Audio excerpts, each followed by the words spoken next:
Welcome back to One Comic Book a Day with Adventure Comics 126. Superboy Crime Beat Poet. And if you thought this story involved poetry, well, it does, but not in the way or significant way that you would expect from that title. You're going to be very disappointed, like I was. There actually isn't a lot of poetry. I guess it's a lot of poetry in the sense of how many pages it is and the slight amount of poems. Poems aren't exactly all that prevalent, except in one instance. That ends up not being like the most prevalent instance.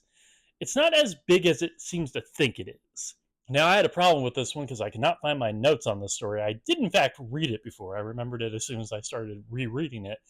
So I'm more or less annoyed at this story just because of my own stupidity.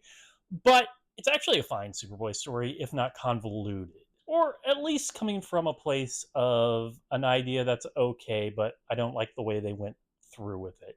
You see, Clark's substitute English teacher is in fact a crook who's just hiding out. I don't know what happened to the other substitute that was supposed to be there, but he kind of just ran into the school and became the substitute to hide out after he screwed over the rest of the members of his gang when they stole some gems. So he's kind of hiding the gems and hiding out at the school. I don't hate the idea. Actually, I really like the idea of the substitute secretly being a criminal and maybe he's doing something at the school to hide out in his crimes or get rid of the evidence or hide his ill-gotten gains. That's not exactly what he's doing. He's just kind of hanging out here until things go by. There's also like a weird choice. It's first a joke, but then later it has some plot necessary significance of having this English class be in the woodshop class because the classroom's being painted.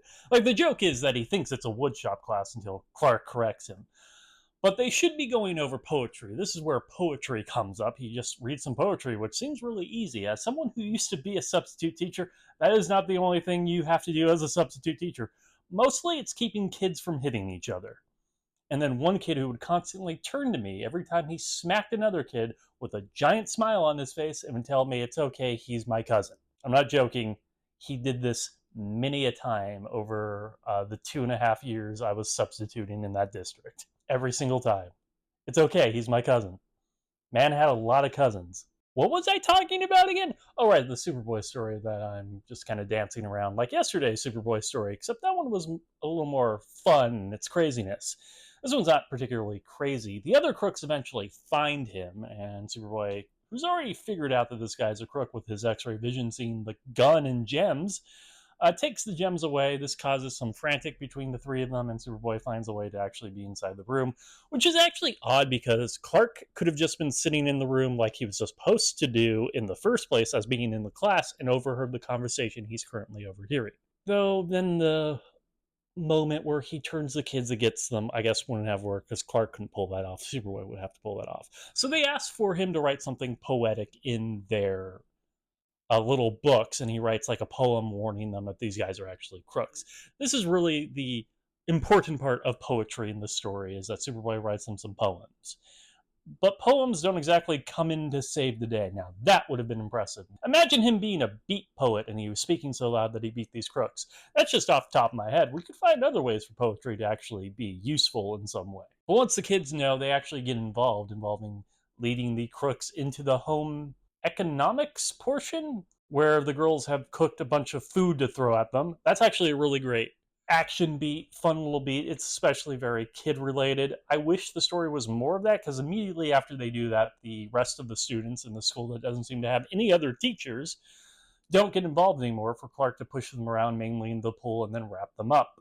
Honestly, he shouldn't have gotten the kids into this in the first place. They did have guns. He had already taken them away, but still, he just had, I guess, the girls throw chocolate cake at them. And yes, it was only the girls in home economics. It's the 40s. There is not much to talk about here because, well, it's a lot of waiting around for some guys to find a gem until some chocolate cakes or brownies are thrown at them and then they get caught by Superboy. How does that sound like a story? Especially the fact that it's 10 pages. It's overly long to tell a story like that. Find something to do. Give them something to do. The villains. So Superboy has actually more of a presence. You're giving him way too easy of a challenge for a character who can do so much. Okay, that is it from Adventure Comics 126, Superboy, Crime Beat Poet. If you enjoyed this video, please like and subscribe. Hit the bell icon to get notifications when a new video is up. I do this Monday through Friday, but Fridays is Bat Friday, where I cover Batman starting out the Detective Comics or Batman. Until next time, let's ponder the question, whatever did happen to the boy of tomorrow? And seriously, what happened to the actual substitute teacher? I may have misread it. Maybe they did explain it, but it does seem very troubling. Okay, have a great day. Also, where's the other teachers?